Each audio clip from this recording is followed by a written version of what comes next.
बार Dumbo एक tractor की दुकान पर ट्रैक्टर खरीदने जाता है, पर ट्रैक्टर बहुत महंगा होता है जिसकी वजह से जो सेल्स पर्सन होता है वो उसे वहाँ से भगा देता है और कहता है कि तू गरीब है, तू नहीं खरीद पाएगा। फिर क्या, डम्बो रोता हुआ अपने गांव वापस आता है और सोचता है कि अब मुझे कुछ तो करना पड़ेगा, चलो ट्रैक्टर ना सही तो मैं बैल खरीदता हूँ।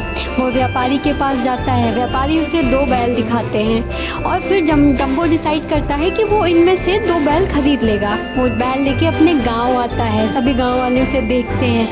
फिर वो उन बैलों को अच्छे से खाना खिलाता है और फिर उसी बैल से वो अपना खेत जोतता है जिससे वो फसल उगाएगा।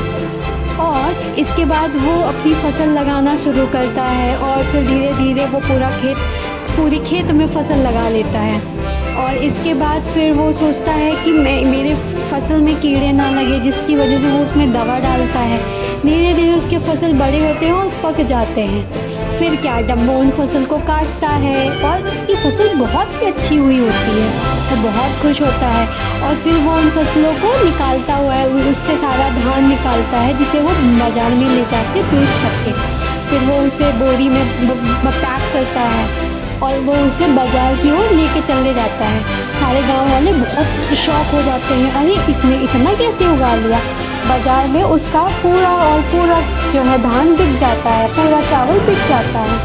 वो बहुत पैसे कमाता है, वो पैसे गिनता है और सोचता है कि इसमें तो वो ट्रैक्टर अब खरीद ही लेगा।